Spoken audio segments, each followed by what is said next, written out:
Agro e prosa, apresentação Divino Ronaldo. O meu entrevistado de hoje é Silvio Passos, presidente do Conselho da Agrovem, e o tema da nossa entrevista será: Estudo revela o futuro da pecuária brasileira. Silvio, como é que você está? Tudo bem? Seja bem-vindo. Tudo ótimo, Divino, muito obrigado. Agradeço aí a oportunidade de falar aí com seus canais aí, muito bacana. Realmente o futuro da pecuária é um tema bastante interessante que a gente vai discorrer aqui hoje. O que você tem a ver com pecuária, Silvio? Você é criador de boi? Não, rapaz, história interessante, né? Hoje eu sou responsável pelo Agrovem, tá? O que é o Agrovem? O Agrovem, rapaz, o Agrovem é uma rede de empresários, tá? E empresas voltados para incentivar a inovação no agronegócio, né? A gente sabe que o agronegócio como um todo está passando por uma segunda grande onda de transformação tecnológica, né? Teve uma primeira grande onda de transformação tecnológica de tratores e sementes e seleção genética, né? Tudo isso fez parte dessa primeira grande onda de transformação tecnológica do agro, mas de uns anos para cá a gente tem uma transformação que a gente chama de biodigital, né? Que são essas novas tecnologias de inteligência artificial, de rastreamento, de drone, de IoT, de robótica, né? Que está entrando fortemente no agronegócio, e o Brasil precisa abraçar isso aí, para se manter como um dos líderes globais aí da produção agropecuária. E o Agrovem é essa rede que estimula, que fomenta essa inovação. De várias maneiras, a gente fomenta investindo, então a gente investe, por exemplo, em startups, em empresas que trazem essas novas tecnologias para o setor. A gente também cria conteúdos, né? No caso do que a gente vai falar hoje aqui, a gente fez um estudo voltado para esse setor da pecuária. Para quê? Para atrair, na verdade, a atenção de outros atores aí do ecossistema que olhem para o agro e decidam investir no setor, tragam suas soluções de software, de tecnologias para o setor do agronegócio. Então, a gente é essa grande rede, formada por algumas grandes empresas, inclusive, de estímulo à inovação no agronegócio. Deixa eu dar uma destravada no meu inglês aqui agora. Sim. Quero saber que estudo é esse realizado pela Agrovem e pela MIT Sloan Management Review Brasil, que é uma revista do MIT, né, do Massachusetts Institute of Technology. Ainda está saindo alguma coisa aqui, viu? Vai lá, não, você está bem treinado, menino. Na verdade, o MIT talvez a referência mundial em termos de tecnologia, né? É uma universidade americana em Boston, e que é a referência mundial, e o MIT Sloan Review é como se fosse uma entidade que publica conteúdos, né, associados a essa universidade do MIT. E a gente se juntou com eles para investigar um pouco aí as grandes tendências, né? Quais são o que nos reserva aí a pecuária do futuro, que tecnologias, que demandas, que novos processos vão ser necessários, né, para a contínua evolução da pecuária no Brasil. Então, a gente se juntou a eles e fizemos um estudo aí de 4 meses, mais ou menos, entrevistando, né, desde pecuaristas, né, gente como o Gabriel Cid, né, presidente da BCZ, né, a referência quase mundial aí de genética para zebu, entrevistando, né, gente do setor, de associações. Então, isso tudo, né, acabou refletindo nesse estudo que a gente está divulgando aí. Bom, baseado nesse estudo, quais são as principais oportunidades e os desafios para o setor da pecuária no Brasil? Nossa, tem bastante, né? Tem bastante. Vou começar pelo global, né? Existe aí, né, números da ONU que o aumento da necessidade de consumo de proteína animal chega a 70% até 2050, né? Não só por causa de países que estão abaixo da linha de pobreza, ainda precisam de mais alimentação, mas principalmente com países como a China, que já resolveu o problema, vamos dizer assim, da fome, da alimentação, mas vai subindo na cadeia e vai cada vez mais consumindo, né, proteínas, né, e na sua alimentação do dia a dia, e isso acaba gerando uma demanda importante para a questão da proteína animal. Então, o primeiro grande desafio é como se preparar para atender essa grande demanda, de maneira que a gente não perca a corrida, né, em relação a outros países, né? Então, essa é uma pergunta importante. E, logicamente, né, o uso de novas tecnologias, né, para aumentar essa produtividade, a questão, né, de conseguir produzir mais sem precisar de mais terra, aí provavelmente, né, falamos à frente aí sobre a questão, né, de recomposição de pastagens, de recuperação de pastagens. Tem os aspectos de ESG também, provavelmente exploremos aí um pouco mais à frente, né? Há uma demanda global por proteína, mas por proteína, né, criada em determinados processos produtivos mais sustentáveis ambientalmente. Então, acho que, né, é um bom cardápio de desafios que o setor tem pela frente. Se nós tivéssemos uma raia de corrida e nós tivéssemos ali Uruguai, Argentina, Estados Unidos, Brasil, Austrália, como é que nós estaríamos nessa corrida, hein? Em termos de pecuária? O Brasil está muito bem, né? Hoje é o líder, né, global, estaremos na frente do ponto de vista de produção, tá? Então, a gente, de exportação, na verdade, o líder de produção é os Estados Unidos, em termos de volume, mas em termos de exportação, o Brasil lidera essa corrida aí, viu, Divino? E talvez seja um dos que tem mais recursos, né, para atender, vamos dizer assim, essa demanda adicional que vai chegar. Então, não só estaríamos bem, como grandes possibilidades futuras. Agora deixa eu continuar a brincadeira aqui, então. Nós temos a mesma raia, os mesmos atores ali, mas vamos falar em termos de gestão da pecuária. Como é que nós estamos? Aí a gente tem um espaço enorme para crescer ainda, para melhorar, né? A gente tem, né, do ponto de vista de perfil da nossa pecuária, a gente tem cerca de 1.900.000 pecuaristas, números gerais, tá? Você vai encontrar números diferentes dependendo do instituto de pesquisa, mas só para ter uma ordem de grandeza. E 90%, Divino, são microprodutores. Tá? Nem pequenos são microprodutores. E que são responsáveis aí por por cerca de 30%, vamos dizer assim, da produção geral.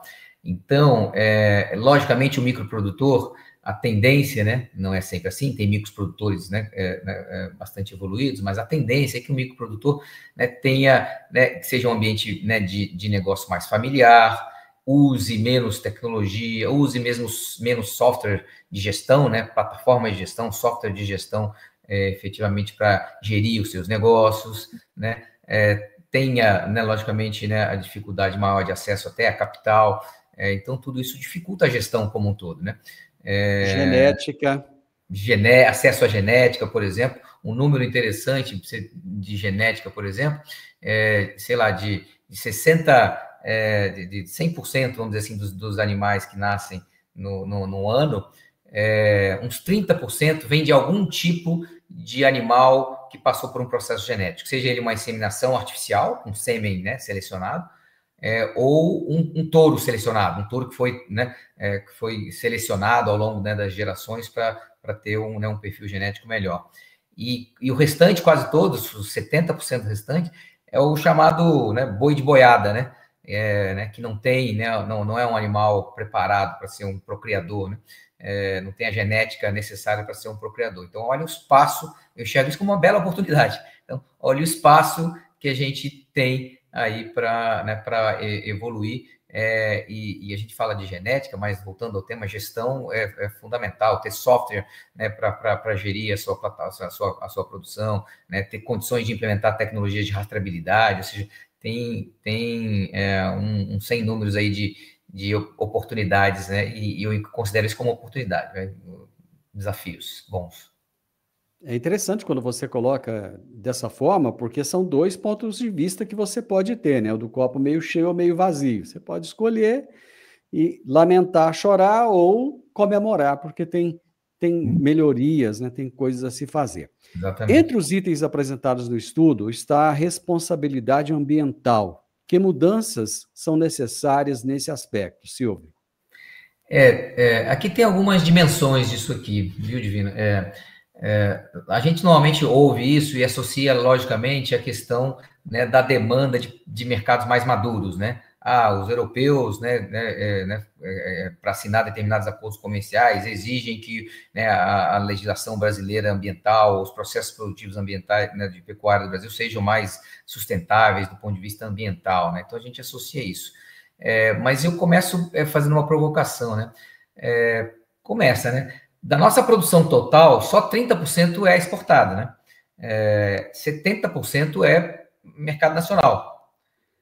Então, sim, a gente tem que evoluir muito, né, na questão de processos mais sustentáveis, mas eu diria que o principal objetivo é atender o nosso público. Por que o mercado exterior, por que o europeu tem mais direito do que o nosso mercado? A gente tem que evoluir como produtores, né, como pecuaristas, para atender, né, para garantir, né, que né, o nosso público interno seja bem atendido, não necessariamente né, país, né, de fora. Você pega uma França, por exemplo, talvez seja o país mais barulhento desse ponto de vista, de exigência em relação a questões ambientais aqui no Brasil, e a gente exporta, de toda a exportação, 3% vai para a França. Ou seja, eu não devo me guiar por 3% da demanda.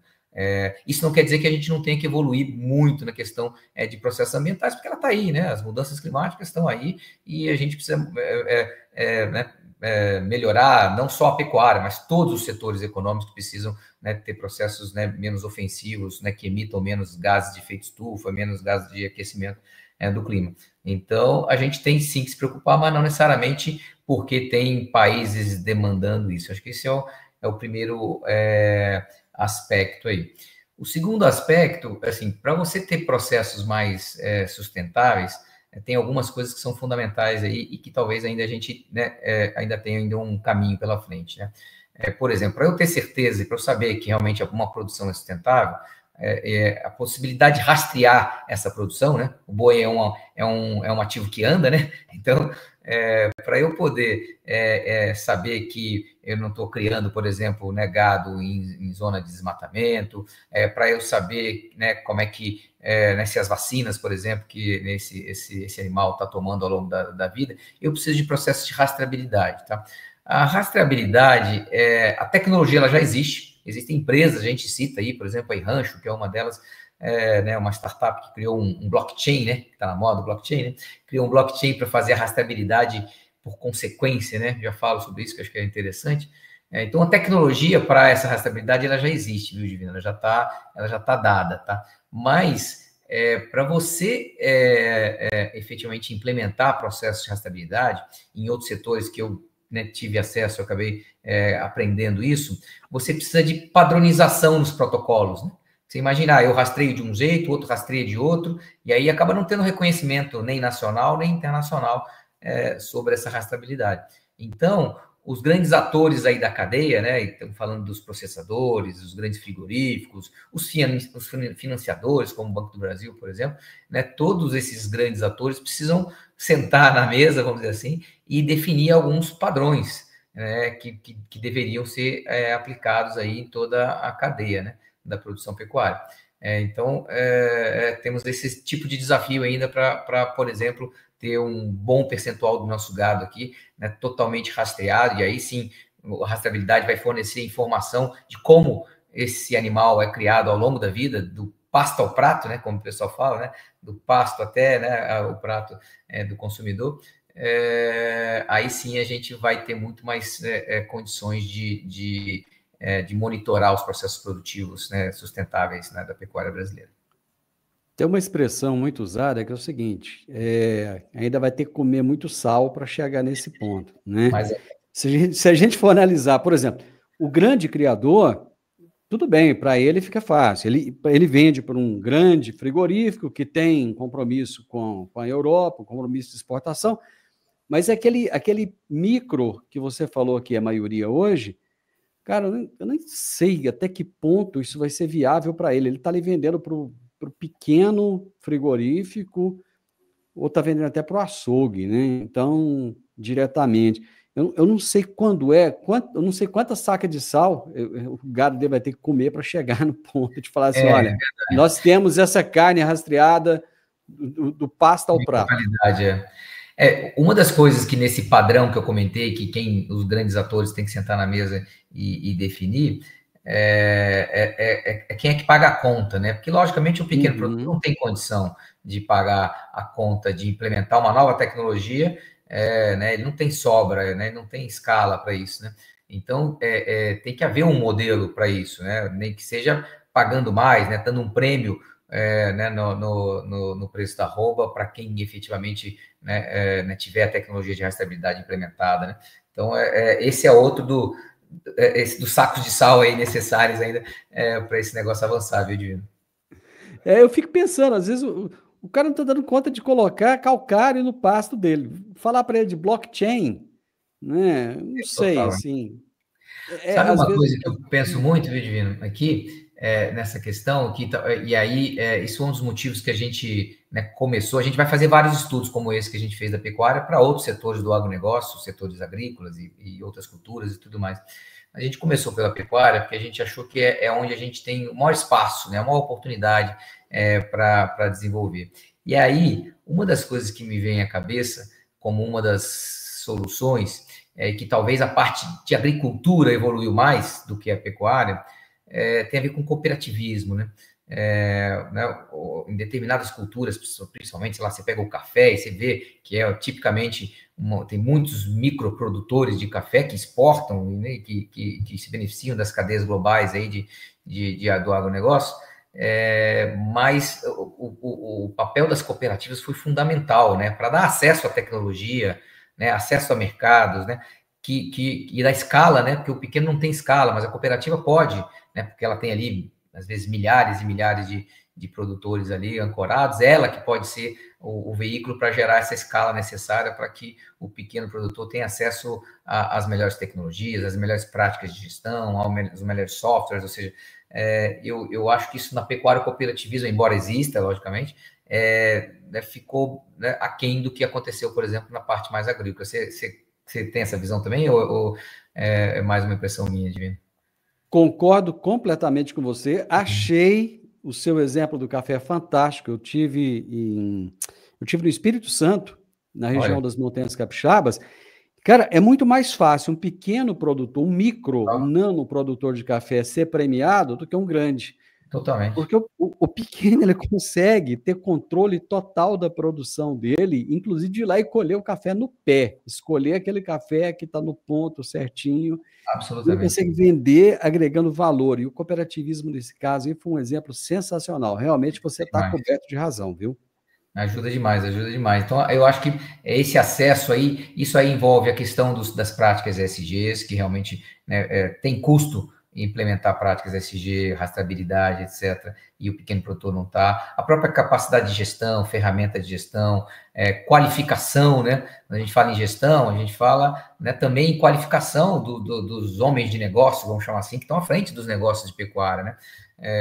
E as cooperativas são um veículo de capacitação também. Então, eu assim, adoraria ver na pecuária a profundidade e a abrangência que as cooperativas na parte mais agrícola alcançou, sabe? Seria bem interessante para a pecuária. Eu não sei se esse estudo de você chegou a atingir a questão da sucessão na pecuária, porque na agricultura esse é um processo sem volta, que inclusive as próprias cooperativas e grandes empresas, grandes players têm investido nisso, né?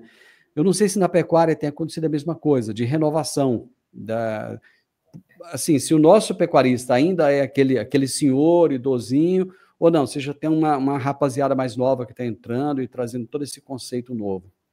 Não, tem sim, viu? A questão geracional aí é muito relevante no agro como um todo, tá? A gente vê, e tem coisas interessantes, né? Então, como é a questão do posicionamento, né, de um setor, né? Já há algum tempo, né, o agro vem sendo motivo de atenção, né? Não só pela pujança econômica, né? Por ser talvez aí o principal setor econômico do país, mas até por questões de posicionamento, né? O agro é pop, o agro é tech, né? Quem não acompanha isso. Então, as novas gerações que antigamente, por exemplo, um produtor, lógico, um produtor maior, que mandava seu filho às vezes para estudar em São Paulo ou até fora do Brasil, e ele voltava, ia trabalhar num banco de investimento, ia trabalhar numa consultoria estratégica, sei lá. Hoje em dia, né, por essa mudança de visão sobre o agro, né, muitas dessas novas gerações não querem assumir os negócios da família de agronegócio, e também a questão da tecnologia, não na totalidade, mas em muitos casos permite uma gestão um pouco mais remota, então a pessoa não necessariamente precisa estar o tempo todo, né, na fazenda ou no local da produção. Então tudo isso tem chamado cada vez mais essas novas gerações que vêm com uma cabeça diferente, né, Divino? Uma cabeça mais tecnológica, né, um pouco mais aberta, muitos deles mais estudados, inclusive, né, porque os pais trabalharam ali, criaram seus negócios e investiram na formação dos seus filhos. Então, tem sim isso acontecido. Eu acredito que na parte agrícola um pouco, né, de maneira mais veloz, mas na pecuária tem sim, a gente tem observado também esse fenômeno. Né? Quais são os maiores entraves que a nossa pecuária ainda enfrenta para se tornar top de linha? A gente tem várias vantagens, né, Divino, já, né? Então, a gente compete, por exemplo, com um americano que tem um nível de produtividade maior que a gente, mas com um sistema de produção intensivo, né? De gados, né, confinados demais né, e a gente aqui ainda, né, predominantemente, ainda é um gado, é uma produção mais extensiva. Isso, na verdade, tem valor, né? Isso né, acaba por ter impacto na qualidade da carne, né? A gente tem recursos, né, naturais infindáveis, áreas de pastagem no Brasil, tem vários números aqui, se você olhar para a Embrapa ou para o IBGE, mas algo em torno de 170 milhões de hectares, vamos dizer assim, né, voltados aí para a pecuária. Né, também, segundo várias pesquisas aqui, a área de pastagens degradadas, ela equivale perto de 60%, ou seja, mais da metade, vai, 60%, alguns falam até em mais, tá? Entre degradadas, né, de maneira intermediária, média, ou de maneira muito severa, né, muito crítica. Então, você imagina, né, com programas de recuperação de pastagem, o que a gente tem ainda de área, né, sem desmatamento, sem nada, para evoluir nessa questão, né, de aumentar a nossa produção. Tá? Então, essa eu quis falar do lado, né, comparativo, efetivamente, né, do lado bom, do lado cheio do copo. Aí, então, a gente tem muitas coisas boas, né, na nossa pecuária. Agora, os desafios estão muito relacionados com esses pontos aí que a gente falou. Primeiro, né, um grande número de microprodutores que, na prática, tem, né, mais difícil acesso à tecnologia, a treinamento, né? Então, a capacidade de implementar processos ambientalmente, né, mais sustentáveis e até acesso a mercados mesmo, né? Ou seja, poder vender para mercados que até pagam mais. Então, essa dificuldade, ela permanece, tá? A genética a gente evoluiu bastante, né? A gente é referência em genética, né? O caso Zebu no Brasil é um caso de altíssimo sucesso. Mas ainda, como a gente comentou, tem muito espaço ainda para melhorar, né? Do ponto de vista de dar mais acesso a procriadores selecionados ou a semi-selecionados, né? Falamos aí no número de 70%, né, de nascimentos provenientes de boi de boiada, né? Então, também essa é uma área que ainda tem muito espaço, mas é um desafio grande, né, avançar, exatamente porque os pequenos produtores, que são a grande maioria, não têm os recursos necessários. Talvez esse seja o maior desafio. Meu amigo, nós vamos ver essa pecuária ainda muito, muito, muito além daquilo que a gente vê hoje, e eu tenho certeza, nós vamos nos orgulhar muito disso tudo. Obrigado, viu? Nada, eu que agradeço, Divino. Conversamos uma prosa boa, viu? Aliás, parabéns, porque, ó, tá junto do MIT, não é qualquer um, não. Tem que ser gente grande igual eles para ter. Diz que a gente tem que andar com os grandes, né? Para ser grande. Parabéns, viu? Obrigado. Aqui em Minas o pessoal fala, junto dos bons que a gente fica melhor.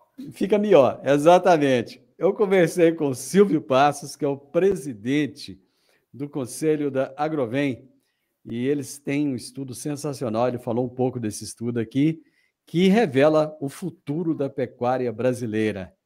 Você gostou da nossa prosa? Se gostou, deixa um gostei aí para mim, deixa um like. Se não gostou, vai lá, deixa um dislike, tem problema não, ok? Deixa um comentário, compartilhe com outras pessoas. Conhecimento só tem valor quando é compartilhado. E se inscreva nesse canal.